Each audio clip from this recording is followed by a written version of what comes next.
Hello and welcome to Against the Storm patch 0.51, the Fishman Soothsayer update.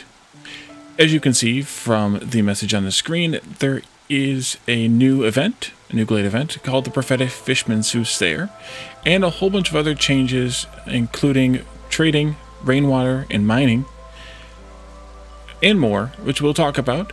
But what is not included in this update is the cycle overhaul, the next big major change, as mentioned during the last update and as part of the roadmap. That is available, though, in a experimental version on the experimental branch, if you would like to download that branch and take a look at it. However, it is not in its final state yet, or its releasable state yet, so be aware if you're going to play in the experimental branch that it is not in that state. Instead, they've given us a smaller amount of content, but not too small amount, including the aforementioned Fishman Soothsayer. This event looks like this. They're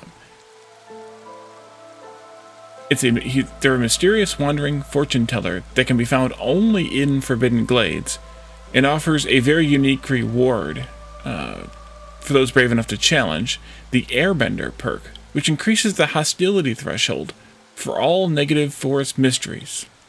Which means that instead of something being available at hostility 0, it is now at hostility 1. Instead of being available at hostility 1, it's available at hostility 2, probably, and so on. They go up by at least one hostility level. Or when I say available, I mean its effect triggers at that hostility level. So if you can get this event, and you can unlock that particular perk, then all of your negative forest mysteries are a little bit less difficult, or a little bit less of an impact. Kind of an interesting perk, definitely unique. And if you capture it, that's what you get. And there's also a decision if you want to do the foretell option. In the foretell option, you get a bunch of stuff and a different perk. They don't actually say what that different perk is, which is kind of interesting. Yeah, I'm not sure actually what that perk is. They don't actually say what that perk is in the notes. But you can see here your two choices, and you can see that in some cases it'll basically have a blue glow, in other cases it'll have a red glow, depending on whether you capture or you foretell. They also took a look at some balances involved around trading, especially with packs of trade goods, and mining, as well as some changes in rainwater, newcomer arrivals, as well as citadel resource acquisition during settlement runs themselves. So packs of goods have been changed by quite a bit. Now they are worth a lot more money, a lot more amber. They're actually worth so much that even at the 0-star recipe, the one you get in the makeshift post. Yes, the makeshift post. I always forget which one's makeshift post, which one's crude workstation. They're actually worth more than the input ingredients, even at 0 stars. So as you go up in star value, they're worth even more because there's less ingredients involved in making the same amount of packs. Less ingredients involved in making the same amount of packs. And also they're made faster. So now they're actually worth more effort to make and to sell to the traders, as well as they're now a requested item often in other settlements and the Smoldering City. Each settlement will have a certain number of packs that it can possibly ask for in its trade offers. And the Smoldering City will have all of them except for the packs of provisions, because the packs of provisions are still used as trading currency, or as part of the trade, the supplies you need to send the trade, basically. So I don't know what the chance is. It's just higher, is all that they say. but they are definitely going to be asked for more from the other settlements. They're also worth even more, as I mentioned. So they kind of give you a bit of almost like it's really worth making them now. Beyond that, there's a slight increase in the value of raw food. Some other balancing around the values of different ingredients or different items. And the traders that come to your town will have smaller amounts of food, smaller stack sizes of food than they had before. Possibly other items as well. Food is specifically mentioned in one place, and then it just says smaller stack sizes in trader inventories in another. So we'll have to experience the update to see if the stack sizes are smaller.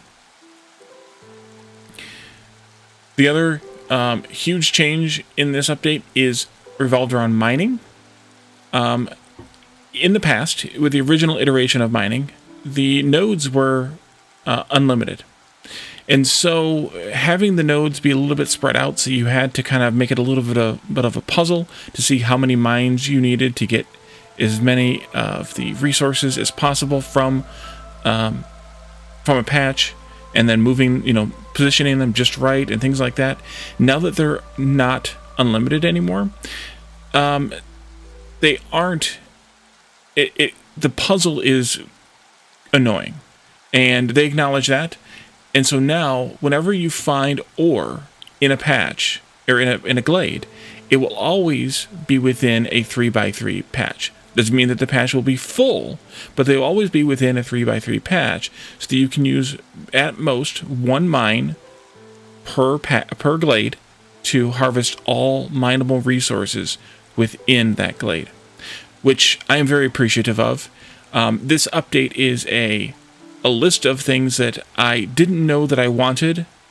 Well, I didn't consciously know that I wanted, but that I kind of mentioned, I think, in random episodes in the recent-ish past, as things that would be nice, or maybe at least felt that something would be nice, but not really totally consciously stated it.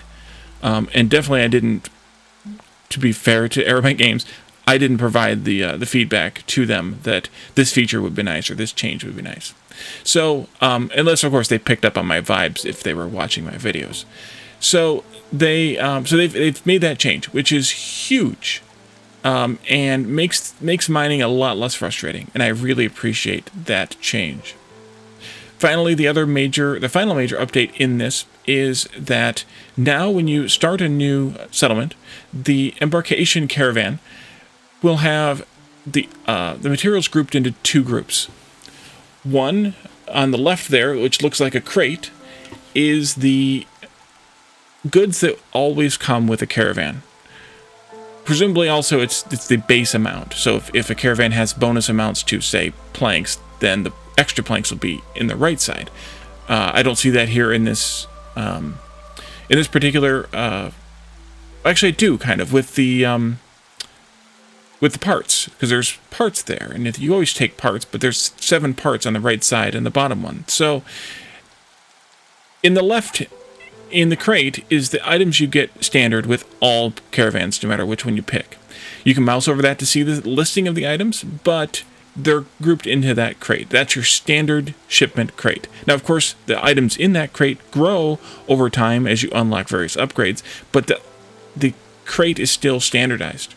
The items that you see on the right side of that are like the 4 to 5 items in these 3 are the items that are the specific bonuses for that caravan, so that you can more easily identify those, which has been a little bit of a challenge in the recent updates. And you can, and then you can make your decision more easily on those variable resources, while knowing that the other ones are all the same between all 3 caravans. And then, of course, the embarkation bonuses on the right side of the screen has not changed. That's still the same component. And then finally, the other change here is that on the worker overlay, you can now see the building specialization. I don't know that I'm the only one who mentioned this, but this is another one of those I believe that I mumbled this at some point during a recent episode, that it would be nice to be able to see what the specialization is for a building using the worker overlay without having to go into the building itself while you're assigning workers. That would make, especially as they introduce new buildings, that makes using the worker overlay much easier than having to go into each individual building, so you can jump around more easily. Now I just have to remember to use the worker overlay. So that's kind of the summary of the update, and then there's, of course, details. We talked about, I'll go through the details now. They talked about the Fishman Soothsayer. There's not really any more detail in there on that event in the detailed patch notes. As far as the ore, the only thing that I didn't mention, and this actually also applies to fertile soil, is that ore nor fertile soil now will now appear under trees. So whenever you open up a glade, what you see is what you get. You don't have to trim the trees around the edges. You don't have to check under the trees for fertile soil or for coal or for copper. It will all be completely visible to you upon opening the glade, which is also something that I've wished for without actually staying it or asking for it, at least in the appropriate places, for a long time. It's one of those fiddly bits that just add frustration without really adding any challenge or whatever. So it's a really good change to get. They also adjusted the ore spawn rates in the marshlands, so that now it's a bit harder to get both coal and copper in the same patch. So you may have to open up a couple of glades before you find a bit of coal and a bit of copper. They won't necessarily be together anymore. They're still possible, but it's less likely. The Black Treasure Stag, which we found in the last mini-series and which was introduced in the last update, now will no longer drop cornerstones that give drawbacks, or significant drawbacks anyway. So we don't have to worry about, oh, well, I don't want that one. That one's a bad one, kind of thing. They should only be positive things, or reasonable things at least. Traders who sell and buy food items will now sell and buy porridge. We talked about the pack economy. Packs are worth a lot more. At tier 0, they still are worth more than the sum of the ingredients. Yes, each town will buy 3 different types of packs, or is willing to buy 3 different types of packs. You'll have the option to sell them to them, or to deliver them to them, and that is based on the biome they're in. I still suspect that those 3 are not going to be packs of trade goods, packs of provisions, just as the Smoldering City will not buy packs of provisions. So it's between the other, 4 more? Yes, I think 4 more. Between the other 4, as far as what each town will offer, and that is based on which biome they're in. And so now packs are much more profitable, and you can actually establish a trading economy on them as a possible strategy or focus for a town. The example about the food being sold by traders, the stack sizes have gone down to, say, 50 instead of 70 for a stack of food. For the stack of food they're carrying with them. Raw food items have a slight increase in value, both when selling and buying. And the difference between the sell and buy value of food in general has been increased to about 10%. We were looking at that before. We looked at that before with the cost of selling versus buying. I think after they made that change to the markets, where they started showing those actual values, and so now that we kind of know the number, it's about 10%. That's good to know. The goal is to make it a little bit harder to just buy food for a year instead of collecting it, based on, if you were doing a full trader economy and you really were just gathering the things you could sell and as trading, and not eating the food that you couldn't just live off of buying the food from a trader. You would have to make some food yourself. That's the goal.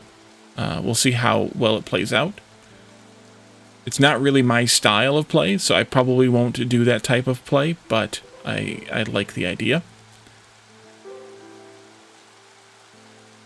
And as mentioned, they rebalance the pricing of other resources as well to normalize the trade value of the return rates, to make sure that if it costs you, just like with the packs, if it costs you X amount of items times their value to make another thing, the value of that thing should be greater than or equal to a to that sum of the parts value at least a specific star value. So for all craftable items besides packs, that break even is at 1 star. However, for packs, as mentioned earlier, packs are always profitable even at tier 0.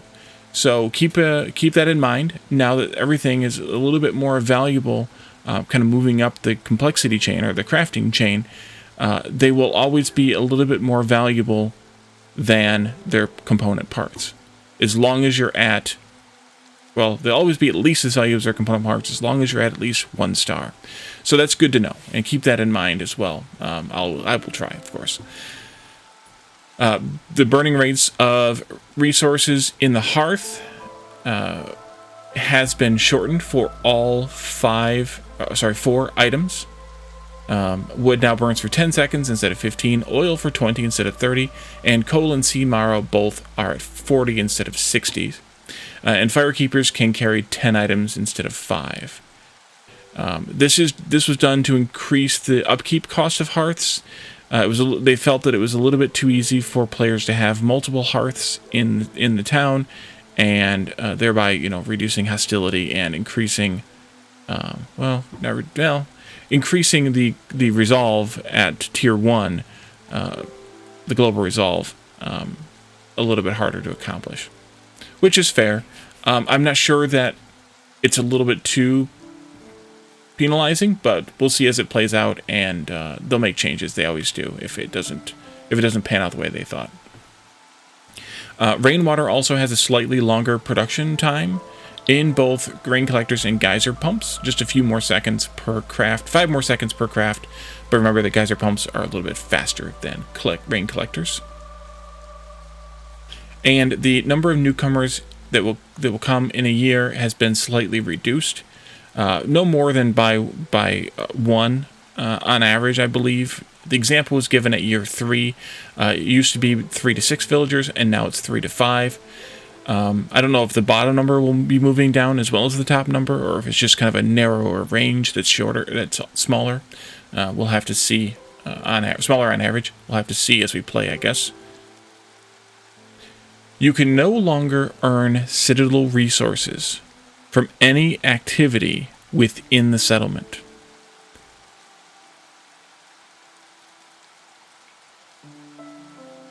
I don't know how I feel about this one.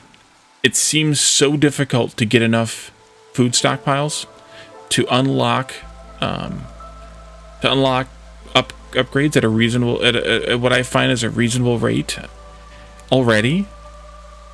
That at least for food stockpiles, I feel like we need more. I mean, yeah, I'm only playing 1 town every couple of weeks, but in the beginning part of this series, I was playing a new town every couple of days. Well, not the very beginning, but early in this series, I was playing a new town every couple of days, and it still seemed like it took a long time to unlock some of these upgrades, to move up the upgrades tree. I don't exactly know how many towns I've played in this series, but it hasn't been a small number, and we haven't finished unlocking everything yet. So I don't know how I feel about that. I mean, I guess we never used to get them. It was something that was added along the way. So in that way, it's going back to the way it used to be, which in that way it's fine. I just don't know how I feel about having not being able to earn a little bit more food stockpiles. Maybe they should up the drop rate of food stockpiles on the map a little bit more. I'm not sure, but it feels like that this is a little bit not having that chance for a little bit more, especially of those, is Feels a little bit rough to me. But we'll see. We'll see how it plays out. And the beanery also now only has 3 worker slots instead of 4. And then hostility is now reduced by the converted altar of decay by only 20 per dead villager instead of 25. I don't think we've converted an altar of decay since they added that, so yeah. A few UI UX improvements. Goods in the embark panel are now divided into base goods, as mentioned previously, and then the specific ones for that caravan. The worker overlay shows those specialization options, which we're still seeing on the screen because I didn't take that image off. Resource tooltips now take rebuilt ruins into account when highlighting owned buildings. That's really nice to have, a nice reminder. Orders that require completing a high-value trade route now show the exact value on the HUD. Thank you for that. Added a highlight to need icons in the species HUD when all members of a given species have the need fulfilled. I like that too, actually. The consumption control panel is now shortcut key I. Put that next to U for the other panel, which is a good place for it. They've cleaned up some of the terminology in effects labels so you know where they came from, whether they're cornerstone, a regular perk, a biome effect, working effect, etc. The wording on Force Mysteries that scale based on hostility has been changed to make it clearer what the exact value of the penalty will be. Tank capacity description on rain collectors and geyser pumps now, so now we don't have to guess that they're 50 or 100. We can actually just read the number. Or guess or remember from a previous run, I guess.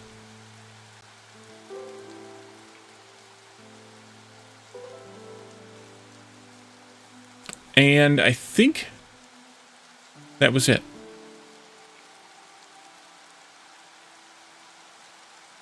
A whole host of bug fixes.